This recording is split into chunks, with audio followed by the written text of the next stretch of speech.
பிரைசலா கர்த்தருடைய பரிசுநாமம் மகிமைப்படுவதாக. வானத்தையும் பூமியையும் உண்டாக்கின கர்த்தரிடத்திலிருந்து எனக்கு ஒத்தாசை வரும். சங்கீத புஸ்தகம் 121 சங்கீதம் 2வது வசனம். ஒரு சூப்பரான ஜீவ வார்த்தை இல்லையா?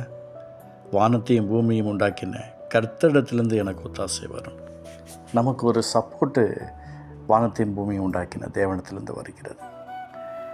இந்த நாளில் கூட ஒரு அறிக்கை, நாம் எந்த அளவுக்கு கர்த்தருடைய வார்த்தையை நம் வாயினால் அறிக்கையிட்டு இந்த வார்த்தையினால் நம்முடைய குடும்பத்திற்கு ஒரு நல்ல ஒரு நியூஸை கொண்டு போகணும் அப்படின்னு சொன்னால் அதுக்கு நம்முடைய வாய் ரொம்ப அவசியம், இருதயம் அவசியம்.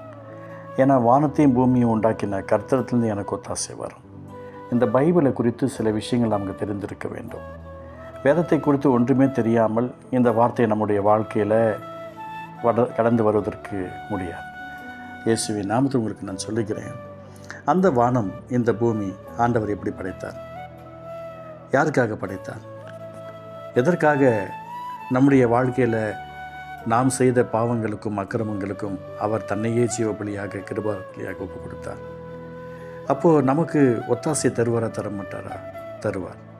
வானத்தையும் பூமியும் உண்டாக்கின கர்த்தரிடத்திலிருந்து ஒத்தாசை வருமா? வரும். எப்போ வரும்? விசுவாசிக்கும் போது வரும். நீங்கள் இந்த வார்த்தையை அறிக்கையிடும் போது வரும்.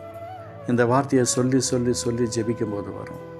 இந்த வார்த்தையை சோர்ந்து போன நேரத்தில் இந்த வார்த்தையை சொல்லி நீங்கள் கூப்பிடும்போது ஆண்டவர் உடனே தம்முடைய தூதர்களை அனுப்பி வைத்து அற்புதங்களை செய்ய வல்லவராக இருக்கிறார். அதனால் அந்த வானத்தையும் பூமியும் உண்டாக்கினவர் என்னென்னலாம் அற்புதம் செய்வார் கேட்போம். அப்போ நீர் எங்களுக்கு உதவி செய்யுங்க ஆண்டவரே, நீர் எங்களுக்கு பெரிய காரியம் செய்யுங்க ஆண்டவரே, நன்மை செய்யுங்க ஆண்டவரே அப்படின்னு கேட்குறது ஒரு இருக்குது. ஆனால் வானத்தையும் பூமியும் உண்டாக்கின கர்த்தரிடத்தில் எனக்கு ஒத்தாசை வரும்னு சொல்லி பார்க்கும்போது அதுக்கு மேலே இது. என் பிள்ளை எவ்வளோ கான்ஃபிடெண்ட்டாக, என் மகன் எவ்வளோ கான்ஃபிடெண்ட்டாக, என் மகள் எவ்வளோ கான்ஃபிடெண்ட்டாக இப்படி பேசுகிறாங்களே, என் மேலே நம்பிக்கை வச்சு சொல்கிறாங்களே, நான் அற்புதம் செய்யாமல் இருக்கலாமா, நான் அதிசயம் செய்யாமல் இருக்கலாமா, நிச்சயமாக செய்வேன் அப்படின்னு சொல்லி ஆண்டவர் ஒரு காரியத்தை செய்ய வல்லவராக இருக்கிறார். ஆமாம், இயேசுவின் நாமத்தை உங்களுக்கு நான் சொல்லிக்கிறேன், கர்த்தர் பெரிய காரியம் செய்ய போகிறார். உங்களோட வாழ்க்கையில் மிகப்பெரிய ஒரு நன்மைகளை கர்த்தர் கொடுத்து அற்புதத்தையும் அதிசயத்தையும் ஆசீர்வாதத்தையும் கர்த்தர் கொடுக்க வல்லவராக இருக்கிறார். ஆமாம், அதனால் நீங்கள் என்ன செய்யணும் தெரியுங்களா? ஆண்டவரை விசுவாசத்தோடு சொல்லுங்கள், ஆண்டவரே நீர் எனக்கு அற்புதம் செய்வீங்க, என் குடும்பத்துக்கு அதிசயம் செய்வீங்க, என் தேவைகளில் அதிசயம் செய்வீங்க, நான் நம்புகிறேன் ஆண்டவரே, நான் விசுவாசிக்கிறேன் ஆண்டவரே, நீர் எனக்கு அற்புதம் செய்வீர் என்று நான் நம்புகிறேன் ஆண்டவரே. எங்கள் குடும்பத்துக்கு நன்மை செய்யுங்கப்பா, எங்கள் தேவைகளில் அதிசயம் செய்யுங்கப்பா, எங்கள் எதிர்ப்புகளை மாற்றுங்க ஆண்டவரே, எங்களுக்கு விரோதமாக உருவாக்கப்படுகிற எந்த இது வாய்க்காத போகட்டும் ஆண்டவரே, நீர் கிருபை செய்யுங்கப்பா, நீங்கள் கிருபை செய்யுங்கப்பா என்று சொல்லி நீங்கள் மன்றாடும்போது கர்த்தர் மிகப்பெரிய ஒரு அற்புதமான ஆசீர்வாதத்தை உங்களுக்கு கொடுக்க வல்லவராக இருக்கிறார். நம்புறீங்களா? இயேசுவின் நாமத்தில் நான் சொல்லிக்கிறேன், இந்த வார்த்தையை உங்களுக்கு அற்புதமான ஆசீர்வாதத்தை உண்டாக்கி நம்புகிறேன்.